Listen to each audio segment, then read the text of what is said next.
In this segment, we're going to take a look at the survival of the Greek culture that we were introduced to you in the earlier segments, where we had an opportunity to take a look at Sparta and at Athens and have a general understanding of some of the ideas that went into the creation of those places. Each of them will, of course, be a model as we move into the Western societies and cultures to come. But none of this happens if the Greeks are obliterated. And so this segment is about essentially the military survival of the Greeks first, and then second, their ability to export many of their ideas and concepts to the rest of the world. So let's start with this.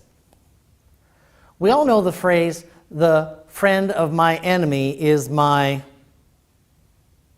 enemy too.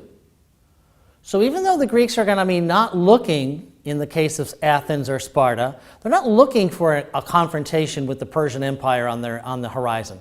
They're not looking for this battle. But the Persian experience is simply this. Anybody who aids my enemy is my enemy. And so let's start with that simple idea. When the Persian Empire of Cyrus the Great and his successors had been militarily expanding, they got to the point where they expanded all across the old world of Mesopotamia, down onto the edge of Egypt, and in the process took over many areas filled with Greek city-states in what you know as the modern-day state of Turkey. So here are some Greek-inspired cities that are poleis, right? That are connected with their Greeks across the water, and they have lots of shared common understandings of trade and religion and culture. But now they're conquered and controlled by the Persians. In 499 BCE, many of these Greek city-states went into open rebellion against the Persians. And in that process, they asked for some assistance from their Greek friends across the water. Several different Greek city-states had participated in aiding these Greeks fighting the Persians.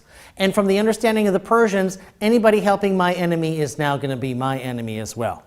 So as we look to this, the rebellion that they had started in 499 BCE is eventually going to be petered out. The Persians are going to come in, reconquer all the significant areas of these rebellious Greek city-states, and now, not letting it go at that, want to go after and have revenge against the Greeks outside their realm who also helped foment and lead this rebellion.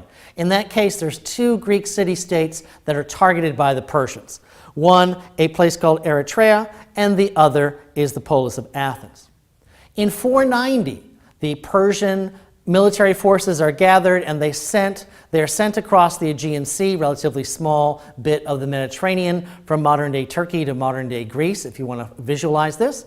And when they get to this city, they obliterate it. Militarily, they destroy the place, they kill many people, and essentially the Persian answer is, since you rebelled and since you aided our enemy, we're going to treat you as an enemy and we're going to destroy you. So even before the Persians are getting close to the city of Athens, it's well known exactly what's going to happen to Athens. So, when the Athenians think about their immediate future, they recognize that they're going to have to militarily take on a Persian invading army, and they're going to have to do it in a relatively efficient manner, and they're going to have to find a way to be victorious. Now, the way that Cyrus the Great and his descendants in Persia thought of themselves, there's an old saying sort of within the Persian culture that the king of kings, right, the leader of leaders is in the leader of the Persian Empire, and essentially their understanding is they control everything from one horizon to the other. In other words, there are no places that can resist them, and if the Persians decide to take a place, it will be taken. In that idea, then, one Greek city-state has been just destroyed, and now Athens is next on the list. The Persian army lands on a shore near Athens at a place called Marathon, and it's 26.2 miles away from Athens, and we'll get back to that in a minute. Now, as the Persian forces are resting, all right, the idea is that the Persians are going to, of course, defeat the Greeks. That's what always happens, but it doesn't work that way. The Athenians win the battle that day at Marathon, and now the question is, now that we have defeated the Persians once, are they going to come back? And the Greeks are very sure that it's not a matter of if, right? It's not a matter of if the Persians are going to come back, it's when.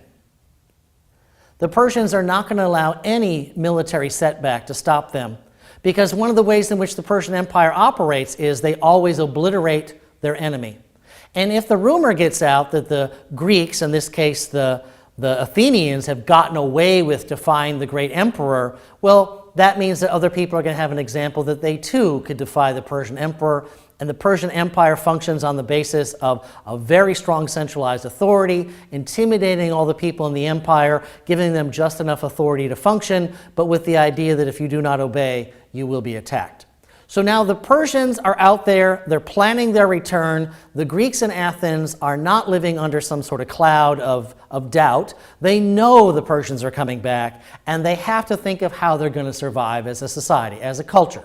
There are some who would like to be like other Greeks and colonize someplace else, pick up and move someplace else. And as you've probably seen in your text so far, the Greeks are very good at colonizing, moving other places outside the physical area of Greece, founding city-states in places as wild, as diverse as modern Russia, modern Ukraine, and all the way to Spain, for example. So the Greeks already have a long tradition of spreading around, but the Athenians don't want to just surrender, just pack up their bags and leave. They want to fight. But they have to try to determine how are they going to be able to survive. The Persians supposedly have armies that can drink rivers dry and have so many soldiers that it's amazing. Now, a lot of that is hyperbole, a lot of that is myth, but here's what's going to happen. Sometimes in life, there are some people who are able to push decisions certain directions, and the difference is amazing. In this case, there are in the territory of Athens a series of silver strikes, meaning they discover some silver, all right, in many of the mountains around Athens inside the polis, and now they're going to be able to exploit that silver.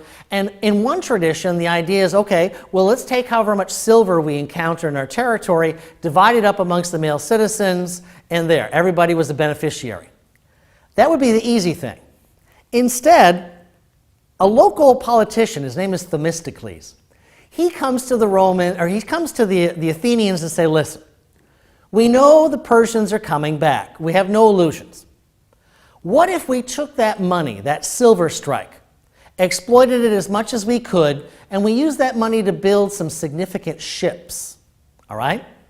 And what he's saying now is simply this. Let's think about this. A Greek city-state, relatively small like Athens, is going to be in many ways looking for allies. The Greeks do not have a long history of cooperating with each other, as you know. And so essentially the whole brunt, the whole force of the Persian Empire is going to come against one city-state, in this case Athens. Marathon was sort of a fluke. They were able in a small battle to defend Athens, and of course, as you know, it's 26.2 miles from Athens, and we know that because the people who ran back from the battlefield to Athens, that of course is celebrated today in the context of the idea of a marathon as a long race. Well, the Persians are coming, the Persians are coming, the Persians are coming. They're going to have so many soldiers on land, they're just going to be, so hard to count, and we are so few. But what if we could get the Persians to fight us on the water? This is the Athenian idea, this is the idea of Themistocles and others. We know we're heavily outnumbered on land, and that's not good odds. But if we could get them to try and fight us on the water, we might have a better advantage, or we would have some kind of advantage, or it just wouldn't be as bad, as terrible, as being on the land. So, this idea of building these things called triremes, okay? It is a relatively large and expensive ship. It has lots and lots of rowers, 3 of them. And it's a ship that is sort of going to be the ultimate statement of military power. It takes a lot of time, a lot of energy, a lot of men, and a lot of money to build these things. But there's no amount of army that they can build in that they can build in Athens to protect them from the Persians. There is no amount of men they can find. Their best hope is to go and have this battle at sea. So the planting of that seed of trying to get the Persians to fight them on the water comes relatively early.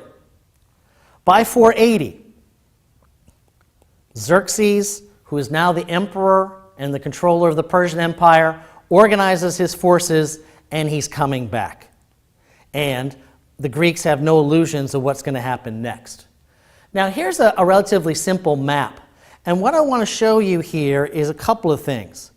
Remember, these were those Greek city-states that had gone into open rebellion back in 499.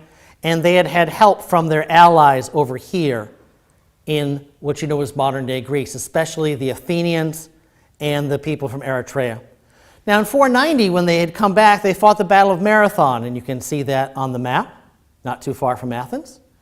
What I want you to think about now is that the Athenians, along with some of their allies, are very concerned that they don't have much of an opportunity here, but they do have to try and do some things. So what will happen is as the allies of the Persians, right, are marching along and coming along this way, they're going to come into central Greece.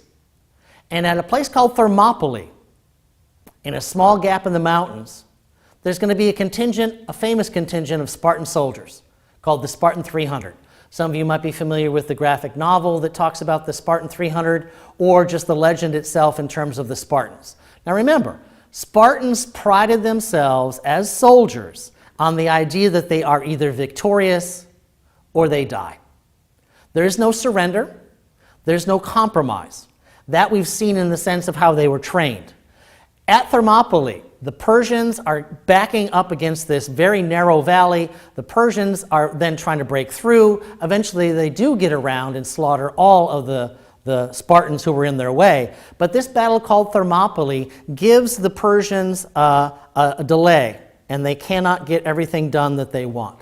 So when they finally do get to Athens, everyone has left. Athens is abandoned. Now remember, the strategy was there's no way that the Athenians can hold out against the Persians. There's just no way. It's not going to work. So instead, what has happened is they have now gone out and left Athens and moved out here into a small area called Salamis. It's an island. An island. Oh. Now you're going to try and force the hand of the Persians. If the Persians are going to come and get the Athenians and some other of their Greek allies, they're going to have to come on the water, which is exactly the strategy that Themistocles has been planning all these years. So, with the idea now that the Persians have to come on water, they were stopped temporarily at Thermopylae, and now they have to come and get the Greeks out on the island of Salamis. Once again, Themistocles and his long-term planning, massive investment in a navy with the idea that you were going to give up on trying to defeat the Persians on land, it's now coming true. So the tricky part's going to be to get the Persians and their allies on the water to come after the Greeks. They do it. There's a series of rumors that are spread, and the Xerxes, the emperor, is sitting on the shoreline waiting for his great military triumph. His soldiers and sailors go into the ships, into the water, and the Greeks have an advantage. They're much better in terms of manipulating their ships and sails, much better at seamanship, and of course have these very heavy-duty ships. Okay? Athens, remember, had been obliterated. But that was always part of the plan anyway. Holding on to the territory that is Athens, the city itself, was never the idea. The idea was to get the Persians out on the water, and that's where we can get them. That's where we have a better advantage. That day, off the island of Salamis, the Greeks defeat the Persians. The Persians have not lost everything, but they have lost a significant amount of strength. Xerxes, the emperor, feels that he must retreat, and he starts the process of retreating. And in the next year, there is another major military battle on land between the Spartans and other Greeks and the Persians lose that. And that's sort of the exclamation point. The loss at Marathon was the teaser that got the war going. And then next is going to be the idea that the Greeks will defeat them at sea, and then they will defeat them in the last land battle as they're retreating. The war is not over, but the Athenians and the Spartans, with many of their allies, have now saved the day. They're able now to continue to live independently. And they are going to be able, in the next generation, to reconstruct Athens. And we'll talk some more about this in the next segments. But here's a classic picture of the Greek Acropolis in Athens, with the major temple on the top called the Parthenon. This is going to be the new Athens. The old one was obliterated. And now, as the Greeks have survived this major challenge, they are going to go back to building and rebuilding, but they're also going to go back to their old Greek ways and start wars against each other and start to go after each other and stay in disharmony. The Persian threat helped them unify. Once the Persian threat is gone, they go back to disunity. Read some more carefully about this in the chapters and also make sure that you follow the basic ideas on the maps. And then, of course, do take those practice questions seriously and make sure that you have this understanding.